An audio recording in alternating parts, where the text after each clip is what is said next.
Workstation setup 1. Elbows above the desk at 90 to 110 degrees 2. Shoulders relaxed as opposed to hunched free worky. Wrists in the line with forearms 4. Hips, knee, ankles at 90 degrees whilst seated 5. Feet flat on the ground or footrest. For prolonged standing, consider a mat 6. Head upright with ears aligned with shoulder 7. Eyes looking at the top third of the screen. Consider the use of the laptop riser with your laptop 8. Seat length should be long enough to provide support beneath things. 9. Backrest ankled at 90 to 110 degrees with adequate lumbar support in the line with lower back 10. Keyboard and mouse, G and H of keyboard aligned with your nose, mouse gripped loosely 11. Laptop used with a riser, external keyboard and external mouse. Using peripheral devices. Keyboards. Place the keyboard in a position that allows the forearms to be close to the horizontal and the wrist to be straight. That is, with the hand in the line with the forearm.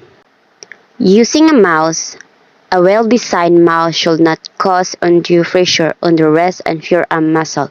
A large bulky mouse may keep the wrist continuously bent at an uncomfortable angle. Phones. Avoid cradling the phone between your head and shoulder when answering calls. If you need to use your computer at the same time, use a headset or the phone's hands-free speakerphone capabilities if the environment is suitable. Monitors. Set the eye to screen distance at the distance that permits you to most easily focus on the screen.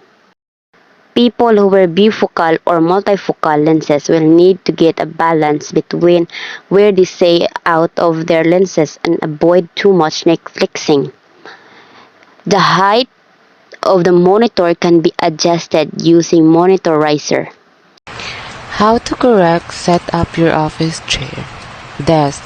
Adjust the height of the work surface and or the height of the chair so that the work surface allows your elbows to be bent at 90%, forearms parallel with the floor.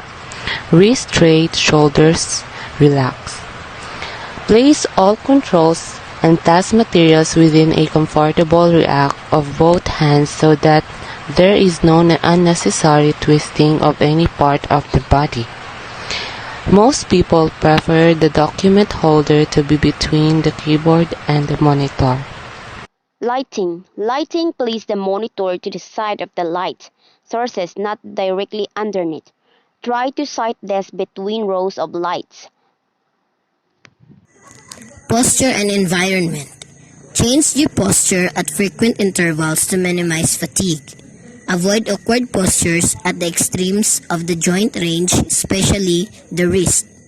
Take frequent short wrist breaks rather than infrequent longer ones. Avoid sharp increases in work rate. Length of time on the keyboard. The maintenance of a fixed posture for long periods is tiring and increases the likelihood of muscular aches and pains. In addition, long period of repetitive movement and sustained visual attention can also give rise to fatigue-related complaints. Typing technique. Typing is a physical activity and using a keyboard requires skill, hence the need to learn correct typing technique.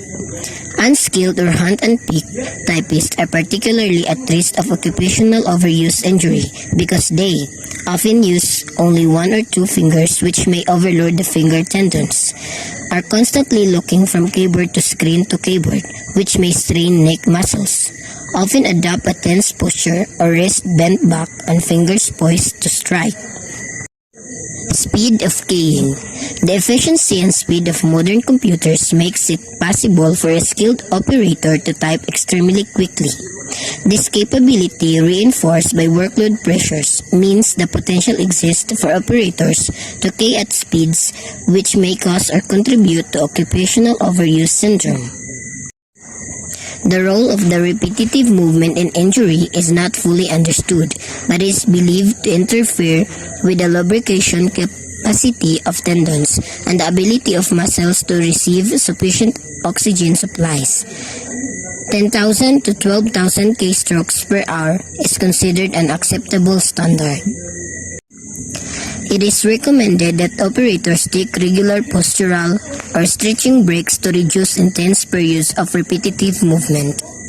Office workers often complain of headaches, blurred vision, and inability to see colors. Carpal tunnel syndrome, a common injury suffered by those who spend long hours working on a computer, is carpal tunnel syndrome. It is an injury caused by pressure on the median nerve that runs from the shoulder to the arm and affects the hands and wrist. Some common symptoms of carpal tunnel syndrome are tingling, pain, and numbness. Tendon injuries. Poor posture such as hunched and unnatural seated positions can injure various tendons in the body. Poor posture along with repetitive motion lead to various tendon injuries including tendonitis, tennis elbow, tenosynovitis, ganglionic cyst. These injuries can have a long-term effect on the health of a worker and may require prolonged treatment. If not treated in a timely manner, these injuries may worsen and require surgery and a long time away from work. Exercise on stitching. Neck and shoulders. Neck rotation. Slowly rotate your head as far as comfortable to the right then left. Shoulder rotation. Circle your shoulders then reverse directions. Head side to side, bend your neck so left ear approach left shoulder then repeat for right. Chin tuck. Slide your chin inward without bending your neck up or down. Shake your hands and rotate to left and right. Feet. Toe curl. Flex toes up then curl toes under release. Foot rotation. Circle foot slowly from the ankle then reverse